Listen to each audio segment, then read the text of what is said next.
ये जूनर और सावियान अभी एक साथ क्यों नहीं हो सकते? ये डोवडी ब्लड लाइन और क्लैन टैटू में क्या कनेक्शन है बैटल थ्रू द हेवेंस में? क्या डोवडी ब्लड लाइन के बिना क्लैन टैटू एक्टिवेट हो सकता है? और ये स्याव क्लैन का क्लैन टैटू उसकी ब्लड लाइन वेस्ट होने के बाद भी कैसे अपीयर हो गया है? डोवडी ब्लड लाइन होने के क्या क्या फायदे होते हैं? ऐसे ही और बहुत सारे सवालों का जवाब हमें मिलने वाले हैं इस वीडियो में। सबसे पहले हम बात करते हैं ये डोवडी ब्लड लाइन या फिर ब्लड लाइन पावर क्या होती है। देखो, बैटल थ्रू द हेवेंस में ब्लड लाइन पावर का मतलब ही डोवडी ब्लड लाइन से है, क्योंकि डोवची कॉन्टिनेंट पे डोवडी गॉड जैसा होता है। और अगर कोई डोवडी लेवल पे पहुंच जाता है तो उसके पूरे क्लैन, मतलब जिसमें भी उससे रिलेटेड ब्लड होगा, उन सभी में उसकी डोवडी ब्लड लाइन एक्टिवेट हो जाती है। और फिर ये पावर हजारों सालों तक रहती है उस क्लैन के लोगों के ब्लड में। और ये सिर्फ डोवडी लेवल पे पहुंचने के बाद ही हो सकता है। पीक 9 स्टार डोवसेंग या फिर हाफ स्टार डोवडी बनने से ब्लड लाइन पावर नहीं मिलती है। डोवडी मीन्स ब्लड लाइन पावर। अब देखते हैं कि ब्लड लाइन पावर के फायदे क्या क्या होते हैं। देखो, डोवडी ब्लड लाइन होने का सबसे बड़ा फायदा तो यही है कि जिसके पास भी डोवडी ब्लड लाइन होती है उनके कल्टीवेट करने की स्पीड बहुत ज्यादा होती है नॉर्मल लोगों से। मतलब वो बाकी लोगों से जल्दी ही नहीं, बहुत जल्दी पावरफुल बनते हैं। और डोवडी ब्लड लाइन होने से कल्टीवेशन में बोटलनेक्स को तोड़ने में भी हेल्प मिलती है। मीन्स कुछ लोग ऐसे होते हैं जो किसी पार्टिकुलर लेवल पे जाके रुक जाते हैं, फिर उससे आगे बढ़ ही नहीं सकते कल्टीवेशन में। जैसे अभी तियान वो जो 6 स्टार डोवजुन लेवल पे रुक गए हैं। अगर उनके पास डोवडी ब्लड लाइन होती तो वो पीक 9 स्टार डोवजुन तक आराम से पहुंच जाते। इसीलिए एक स्ट्रॉन्ग डोवडी ब्लड लाइन होने से पूरे क्लैन को ही बहुत ज्यादा फायदा होता है, जिससे उन क्लैंस की पावर बाकी नॉर्मल क्लैन से बहुत ज्यादा बढ़ जाती है। अब देखते हैं कि क्या किसी तरीके से भी डोवडी ब्लड लाइन को एनहेंस या फिर अचीव किया जा सकता है। देखो भाई, डोवडी ब्लड लाइन अचीव करने का सिर्फ एक ही तरीका है डोवची कॉन्टिनेंट पे, और वो है क्लैन के किसी मेंबर का डोवडी बन जाना। लेकिन डोवडी ब्लड लाइन को एनहेंस किया जा सकता है, मतलब ब्लड लाइन पावर को डिक्लाइन होने से रोका जा सकता है किसी और की डोवडी ब्लड लाइन पावर को एब्जॉर्ब करके, जैसे हू क्लैन वाले करते आए हैं अभी तक। उनके पास है निहिलिटी डेवरिंग फ्लेम, जो हेवनली फ्लेम रैंकिंग में 2nd नंबर पे आती है। और उसके पास है टनलिंग क्लैन की ब्लड लाइन पावर एब्जॉर्ब करने की पावर। और इसी पावर को यूज करके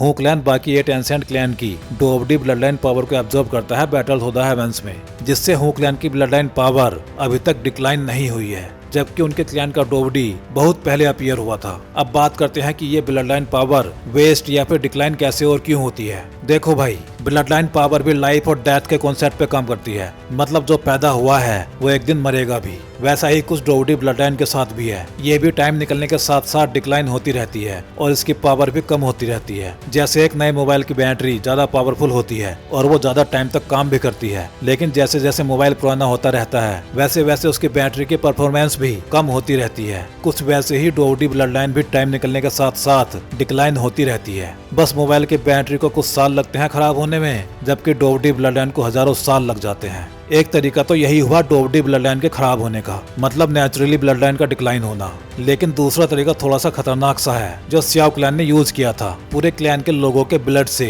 उस डोवडी ब्लड लाइन को ही खींच के बाहर निकाल दो, उसके बाद सिर्फ ब्लड बचेगा, उसमें पावर नहीं बचेगी, जैसा स्याव जुआन ने किया था। एक एंसेंट फॉर्मेशन की हेल्प से स्याव क्लैन के सभी मेंबर्स की ब्लड लाइन पावर अपनी बॉडी में ट्रांसफर कर ली थी स्याव जुआन ने, जिससे स्याव जुआन के मरने के साथ साथ पूरा स्याव क्लैन भी तबाह हो गया और वो बिना ब्लड लाइन पावर के बस एक नॉर्मल क्लैन बन के रह गया। अब अगर बात करें कि ये डोवडी ब्लड लाइन पावर ह्यूमंस में किस किस के पास है, तो इनमें पहले तो सभी 8 एंसेंट क्लैंस आते थे, लेकिन अब स्याव क्लैन को छोड़ के बाकी सभी 7 एंसेंट क्लैंस के पास डोवडी ब्लड लाइन पावर है। अगर इन क्लैंस की पावर के बारे में बात करें तो इनमें सबसे ज्यादा पावरफुल है हू क्लैन, जिसके पास 1 से ज्यादा डिवाइन ब्लड लाइन वाले लोग हैं। और साथ ही इनके पास 2 लोग ऐसे हैं जो 9 स्टार डोवसेंग लेवल पे हैं। हू तियांडी पीक 9 स्टार डोवसेंग और निहिलिटी डेवरिंग फ्लेम इनिशियल 9 स्टार डोवसेंग। इनके बाद नंबर आता है गू क्लैन का, जिनके पास जूनर डिवाइन ब्लड लाइन वाली इकलौती इंसान है। इनके पास बस गू युवान है जो पीक 9 स्टार डोवसेंग लेवल पे है, हू तियांडी के जैसे ही। इसके बाद नंबर आता है यान क्लैन का। इनके पास कोई डिवाइन ब्लड लाइन वाला बंदा नहीं है, बट पावर के हिसाब से ये 3rd नंबर पे आते हैं। इनका चीफ पीक 8 स्टार डोवसेंग लेवल पे है। इसके बाद नंबर आता है ली क्लैन का,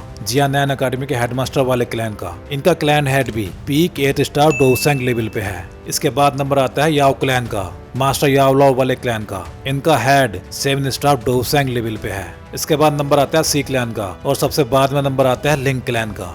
अब बस ये ही 7 क्लैंस हैं जिनके पास डोवडी ब्लड लाइन है। अगर हम बीस्ट वर्ल्ड की बात करें तो उनका सिस्टम थोड़ा सा अलग होता है। उनमें ब्लड लाइन पावर का मतलब रॉयल ब्लड लाइन से होता है, जिसकी ब्लड लाइन जितनी ज्यादा प्योर रॉयल ब्लड लाइन होगी वो अपनी ब्लड लाइन पावर से अपने क्लैन को उतना ही ज्यादा सप्रेस कर सकता है, जैसे जीएन ने किया था बाकी ड्रैगन्स के साथ। अपनी रॉयल ब्लड लाइन एक्टिवेट होने के बाद बाकी मैजिकल बीस्ट में सुपीरियर ब्लड लाइन वाले लोग अपने से नीचे ब्लड लाइन वाले बीस्ट को हड़का सकते हैं ब्लड लाइन सप्रेशन से। मैजिकल बीस्ट में एंशिएंट वॉइड ड्रैगन क्लैन की ब्लड लाइन पावर बाकी सभी से ज्यादा है। सेकंड नंबर पे हेवन डेवन फिनिक्स क्लैन आता है। अब देखते हैं कि क्लैन टैटू का क्या लेना देना होता है डोडी ब्लड लाइन से। देखो, क्लैन टैटू काम करता है किसी भी बंदे को इंस्टेंट पावर देने का, और ये पावर कितनी होगी ये डिपेंड करता है उस बंदे की ब्लड लाइन पावर पे, क्योंकि क्लैन टैटू जो पावर बॉडी को देता है वो उसकी ब्लड लाइन पावर ही होती है। इसलिए जिसकी ब्लड लाइन जितनी ज्यादा पावरफुल होगी उसका क्लैन टैटू भी उतना ही ज्यादा उसकी पावर को बढ़ाएगा। जैसे जूनर का क्लैन टैटू उसकी डिवाइन ब्लड लाइन के लिए स्पेशली डिजाइन किया गया है। उसका क्लैन टैटू बाकी सभी के क्लैन टैटू से ज्यादा पावर देगा जूनर को, क्योंकि उसकी ब्लड लाइन पावर भी ज्यादा है बाकी सभी से। अब बात करते हैं श्याओ युआन के क्लैन टैटू के बारे में। देखो, बाकी सभी क्लैंस तो क्लैन टैटू बनाते हैं अपने क्लैन मेंबर्स के माथे पे, लेकिन श्याओ क्लैन का सिस्टम थोड़ा सा अलग है। अकॉर्डिंग टू श्याओ जुआन, श्याओ क्लैन का टैटू उनके ब्लड में ही रहता है, बस उसको एक्टिवेट करना पड़ता है। और उसको एक्टिवेट करने के लिए जिस टेक्निक का यूज होता है उसका नाम है स्काई फायर 3 मिस्टीरियस चेंज, जो श्याओ युआन अब तक अनजाने में ही यूज करता हुआ आ रहा है। ये टेक्निक श्याओ जुआन ने ही बनाई थी, जो बर्निंग फ्लेम वैल्यू को भी श्याओ जुआन ने ही दी थी, लेकिन उनके पास भी ये फुल टेक्निक नहीं थी। इसके सिर्फ 3 पार्ट्स ही बर्निंग फ्लेम वैली के पास थे, जो श्याओ युआन को भी वहीं से मिले थे। इसलिए जब श्याओ युआन ने स्काई फायर 3 मिस्टीरियस चेंज के तीनों पार्ट्स को अच्छे से सीख लिया, तब उसके फोरहेड पे ये क्लैन टैटू अपीयर होने लगा। लेकिन ये श्याओ क्लैन का कंप्लीट टैटू नहीं है, ये अभी 1/3 टैटू ही अपीयर हुआ है, वो भी बहुत कम टाइम के लिए। श्याओ क्लैन के टैटू को बाहर से नहीं बनाया जाता है, जैसे गू क्लैन में एल्डर टोंग जुआन ने जूनर का टैटू बनाया था। श्याओ क्लैन में टैटू को खुद ही एक्टिवेट करना होता है, और इसको एक्टिवेट करना इतना आसान नहीं होता। श्याओ युआन भी अपना फुल टैटू तभी एक्टिवेट कर पाएगा जब श्याओ क्लैन की डोवडी ब्लड लाइन उसको मिल जाएगी। तब श्याओ जुआन उसको बताते हैं कि क्लैन टैटू को कैसे एक्टिवेट किया जाता है, और इसको एक्टिवेट करने के लिए श्याओ युआन को 6 महीने का टाइम लगा था, और इन 6 महीने में वो सिर्फ क्लैन टैटू को ही एक्टिवेट करने की कोशिश कर रहा था। इसको एक्टिवेट करने के लिए उसकी बॉडी की पूरी डोबची खर्च हो जाती थी, लेकिन एक बार ये टैटू एक्टिवेट होने के बाद फिर इसको एक्टिवेट करने में ना टाइम लगता है और ना ही पावर लगती है। बस सोचो, वो क्लैन टैटू एक्टिवेट हो जाएगा। तो भाई लोग, क्लैन टैटू का होना ही ये बताता है कि टैटू वाले बंदे के पास डोवडी ब्लड लाइन है। इसलिए अगर किसी के पास डोवडी ब्लड लाइन नहीं है तो पहले तो उसके पास क्लैन टैटू होगा नहीं। अगर उसके पास क्लैन टैटू हुआ भी तो भी वो किसी काम का नहीं होगा, क्योंकि डोवडी ब्लड लाइन के बिना क्लैन टैटू पावर लेगा कहाँ से। अब बात कर लेते हैं जूनर और श्याओ युआन के रिलेशन के बारे में। क्यों वो दोनों एक साथ नहीं रह सकते, जबकि अब तक गू क्लैन ने भी इस रिलेशनशिप को एक्सेप्ट कर लिया है। देखो, गू युआन के अकॉर्डिंग अभी जूनर की डिवाइन ब्लड लाइन स्टेबल नहीं है। वो स्टेबल होगी जूनर के डोवसेंग बनने के बाद, तभी वो अपनी डिवाइन ब्लड लाइन को फुली कंट्रोल कर पाएगी। और अगर जूनर के डोवसेंग बनने से पहले वो और श्याओ युआन फिजिकल हो गए, मतलब अगर वो दोनों एक जिस्म दो जान हो गए, तो जूनर की डिवाइन ब्लड लाइन के वेस्ट होने के चांसेस हैं। इसीलिए गू क्लैन जूनर को डोवसेंग बनने से पहले गू क्लैन से बाहर नहीं जाने देना चाहता। और दूसरा रीजन है हू क्लैन। हेवनली टॉम में हू क्लैन के दोनों लोग, मतलब हुया और हुली, मारे जाएंगे। इसलिए गू क्लैन नहीं चाहता कि हू क्लैन को जूनर पर अटैक करने का कोई भी मौका मिले। तो भाई लोग, इस वीडियो में बस इतना ही। चलिए मिलते हैं अब अगले वीडियो में।